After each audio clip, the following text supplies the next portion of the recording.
కృష్ణా జలాల సాధన కోసం ఈ నెల 13న నల్గొండలో జరిగే కేసీఆర్ బహిరంగ సభ ఏర్పాట్లను శనివారం మాజీ మంత్రి జి జగదీశ్వర్ రెడ్డి పరిశీలించారు. ఈ సందర్భంగా ఆయన మాట్లాడారు.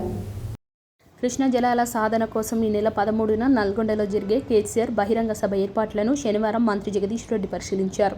ఈ సందర్భంగా ఆయన మాట్లాడుతూ 13 నాడు నల్గొండ దద్దరిల్లేలా సభ నిర్వహిస్తామని, కేసీఆర్ స్వయంగా హాజరై కాంగ్రెస్ నిర్వాహకాన్ని ఎండగడతారని, చేసిన తప్పును కప్పుపుచ్చుకునేందుకే కాంగ్రెస్ దుర్భాషలాడుతున్నారని ఆరోపించారు.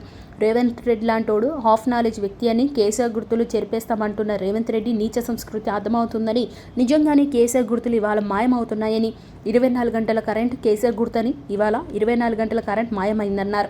రైతు బంధు డబ్బులు కేసీఆర్ చిహ్నం అది ఇవాళ మాయం చేశారని, కాంగ్రెస్ వాళ్ళు రైతు బంధు డబ్బులు అడిగితే చెప్పుతో కొడతామంటున్నారని, నిరంతరం మంచినీటి సరఫరా కేసీఆర్ గుర్తు ఇవాళ నీళ్లు రావడం లేదని, కేసీఆర్ గుర్తు చెరిగిపోయిందని, ఇలాంటి దొంగల చేతికి ఇవాళ తెలంగాణ పోయిన దౌర్భాగ్యమని అన్నారు. కృష్ణా ప్రాజెక్టులను తిరిగి రాష్ట్ర పరిధిలోకి తేకపోతే కాంగ్రెస్ వాళ్ళని గ్రామాలలో తిరగమీయమని హెచ్చరించారు. ఈ కార్యక్రమంలో గ్యాదరి బాలమల్లు, మాజీ ఎమ్మెల్యేలు కంచర్ల భూపాల్ రెడ్డి, గాదారి కిషోర్ కుమార్, చిర్మర్తి లింగయ్య, జీవన్ రెడ్డి, సభ సమన్వయకర్త రవీందర్ సింగ్, డాక్టర్ చెరుకు సుధాకర్, పల్లె రవికుమార్ గౌడ్, మాజీ మున్సిపల్ చైర్మన్ సైదిరెడ్డి, తండ్రి సైదుల్ గౌడ్, దేవేందర్ తదితరులు పాల్గొన్నారు.